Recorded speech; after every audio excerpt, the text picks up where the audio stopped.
ഭൂട്ടാനിൽ നിന്ന് ആഡംബര കാറുകൾ കള്ളക്കടത്ത് നടത്തിയതുമായി ബന്ധപ്പെട്ട കേസിൽ കോഴിക്കോട് മുക്കത്ത് കസ്റ്റംസ് പ്രിവന്റീവ് വിഭാഗം കസ്റ്റഡിയിലെടുത്ത വാഹനം കാണാതായി. കഴിഞ്ഞ നവംബർ 9 മുക്കത്തെ ഗ്യാരേജിന് സമീപത്ത് കണ്ടെത്തിയ വാഹനം കസ്റ്റഡിയിലെടുത്ത ശേഷം ഗ്യാരേജിൽ തന്നെ സൂക്ഷിക്കാൻ ഏൽപ്പിച്ചതായിരുന്നു. കഴിഞ്ഞ ദിവസം മുതൽ വാഹനം കാണാനില്ലെന്ന് കസ്റ്റംസ് പ്രിവന്റീവ് വിഭാഗം തന്നെയാണ് മുക്കം പോലീസിൽ പരാതി നൽകിയത്. തുടരന്വേഷണത്തിന്റെ ഭാഗമായി ഗ്യാരേജിനടുത്തെത്തിയപ്പോഴാണ് വാഹനം കാണാതായ കാര്യം വ്യക്തമായത്. വാഹനത്തിൽ ഹിമാചൽ പ്രദേശിലെ ഷിംല സ്വദേശിയുടെ പേരിലുള്ള ഉടമസ്ഥ രേഖകൾ കീറിയിട്ട നിലയിൽ നേരത്തെ കണ്ടെത്തിയിരുന്നു. ആഡംബരക്കാർ കള്ളക്കടത്തുമായി ബന്ധപ്പെട്ട് കസ്റ്റംസ് പ്രിവന്റീവ് വിഭാഗം കഴിഞ്ഞ വർഷം സെപ്റ്റംബർ 23 നടത്തിയ ഓപ്പറേഷൻ നുങ്കൂർ പരിശോധനയിൽ മലപ്പുറം, കോഴിക്കോട് ജില്ലകളിൽ നിന്നായി 16 വാഹനങ്ങളാണ് പിടിച്ചെടുത്തത്. മലപ്പുറം വെട്ടിച്ചിറയിലെ ഷോറൂമിൽ നിന്ന് 13 വാഹനങ്ങളും മുക്കം, കുറ്റിപ്പുറം, കോഴിക്കോട്, തൊണ്ടയാട് എന്നിവിടങ്ങളിൽ നിന്നായി 3 വാഹനവും പിടിച്ചെടുത്തിരുന്നു. തൊണ്ടയാട്ടെ ഷോറൂമിൽ നിന്ന് കണ്ടെത്തിയ കാറും അവിടെ തന്നെ സൂക്ഷിക്കുവാൻ കസ്റ്റംസ് നിർദ്ദേശിച്ചിരുന്നു.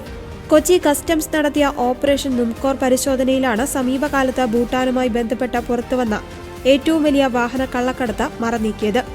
ചലച്ചിത്ര താരങ്ങൾ ഉൾപ്പെടെ ഭൂട്ടാനിൽ നിന്ന് കടത്തിയ വാഹനങ്ങൾ പല കൈമറിഞ്ഞ് കേരളത്തിലെത്തിച്ച് ഉപയോഗിക്കുന്നത് കണ്ടെത്തുകയും പിടിച്ചെടുക്കുകയും ചെയ്തിരുന്നു. റോയൽ ഭൂട്ടാൻ ആർമി ഉപേക്ഷിച്ച 150 വാഹനങ്ങളാണ് നിയമവിരുദ്ധമായി ഇന്ത്യയിലേക്ക് കടത്തി ഹിമാചൽ പ്രദേശിൽ രജിസ്റ്റർ ചെയ്ത് 4 ഇരട്ടി വിലയ്ക്ക് വിറ്റഴിച്ചത്. ഇന്റലിജൻസ് റിപ്പോർട്ടിന്റെ അടിസ്ഥാനത്തിൽ ഡയറക്ടറേറ്റ് ഓഫ് റവന്യൂ ഇന്റലിജൻസും കസ്റ്റംസുമാണ് കേസ് അന്വേഷിക്കുന്നത്. Land cruiser, land rover, Tata SUVകൾ, മഹീന്ദ്ര ടാറ്റ ട്രക്കുകൾ എന്നിവയും കടത്തിക്കൊണ്ടുവന്ന വാഹനങ്ങളിൽ ഉൾപ്പെടുന്നു. ഹിമാചൽ പ്രദേശിലെ HP52 രജിസ്ട്രേഷൻ നമ്പറിലാണ് കൂടുതൽ വാഹനങ്ങളും രജിസ്റ്റർ ചെയ്തിട്ടുള്ളത്. അവിടുത്തെ രജിസ്ട്രേഷൻ അതോറിറ്റിയുടെ NOC ഉൾപ്പെടെയാണ് കേരളത്തിൽ കാറുകൾ വിറ്റതും. കേരളത്തിലെത്തിച്ച പല വാഹനങ്ങളും രജിസ്റ്റർ ചെയ്ത് KL നമ്പറുകളാക്കിയിട്ടുണ്ട്.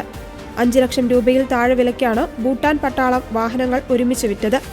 ഇത്തരം വാഹനങ്ങൾ കേരളത്തിൽ 40 ലക്ഷം രൂപയ്ക്ക് വരെ വിറ്റഴിച്ചിട്ടുണ്ടെന്നാണ് അന്വേഷണ സംഘത്തിന് ലഭിച്ച വിവരം.